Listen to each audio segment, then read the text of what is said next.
Hello there. Today they dropped a new car pack for Forza Motorsport 7. This is the Totinos Car Pack, also known as the January DLC. It is available right now for $7 or your regional equivalent, and it contains 7 cars. We actually got dropped 2 car packs today. I'll cover the other one in a separate video, but for now we're going to focus on the main course.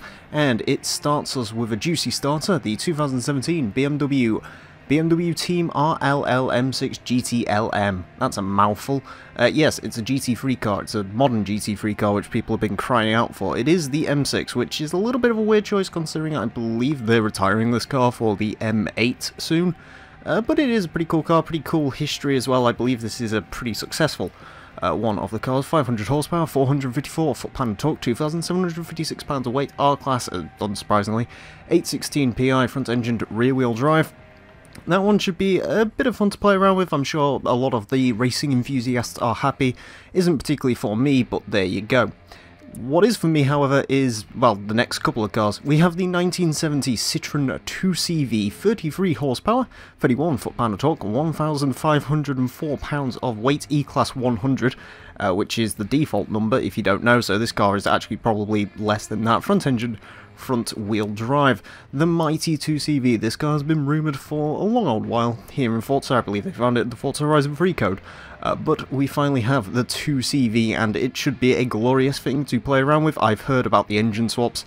They're pretty mental. Also, I forgot you can do the showcase thing.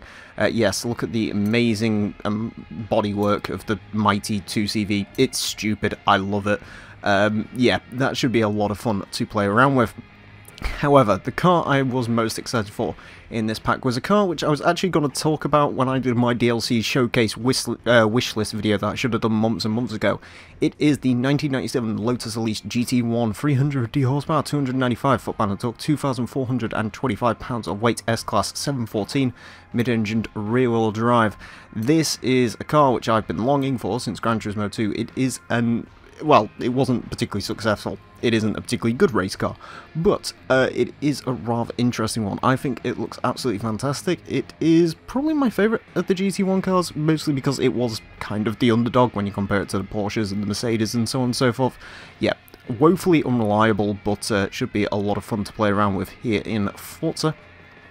Next up, we have the 1967 Nissan R380 II, 217 horsepower, 155 foot-pound of torque, 1,411 pounds of weight, B-Class 570, mid-engined rear-wheel drive. I don't know a lot about this car. It kind of looks cool though. It kind of reminds me of like a Ferrari 330 P4 or a GT40. Didn't race anywhere near those cars by the looks of it because the power figures are completely off, but yeah, and the PI is actually as well. But it is a pretty cool looking car, I do have to say. As the doors go up and down. Yeah, really cool looking car, know nothing about it, so I can't really comment much more than that.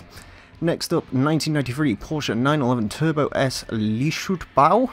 I assume that's what that is. It's a lightweight version of the 964. 381 horsepower, 347 foot-pound of torque, 2,844 pounds of weight, A-Class 632, rear-engined rear-wheel drive. Yeah, this was the final of the rear-wheel drive Porsche 911 Turbos, and yeah, this is probably where most people consider this to be like the final true 911. I mean, the 993 is kind of that, but people probably consider this more so. Yes, we finally have the 964, a car which Forza has forgotten about for a long time. I believe you can add 964 mods to the 930 Turbo, but now we actually have the full complete car, which is cool. And I've seen some of the weird body mods you can do for this, and it looks pretty darn cool. Next up, another car which I'm hugely excited to have a go in. This is oh wow, I didn't realise it had suicide doors. This is the 1968 Subaru 360, also known as the Subaru 360. Anyone who gets that reference, I love you.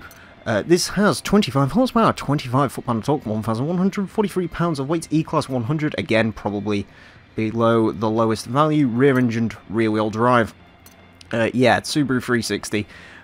I love it. As you know, big Subaru fan, and this is sort of where Subaru all began. And yeah, it's a silly contraption. Here in Forza, you know, some people might complain about this and complain about the 2CV and say, well, why are they in a racing game? You can't go fast in them. But the point is, they're going to be fun. You can swap silly engines in this. I know a certain silly engine that you can definitely put in this, and yes, we're definitely doing that. Stay tuned for the channel for more. But yes, it's a cool car. I like it a lot, as you'd expect. Yeah, really happy to see this car again. Similar to the Lotus Elise GT1, it's giving me all of those old school Gran Turismo feels.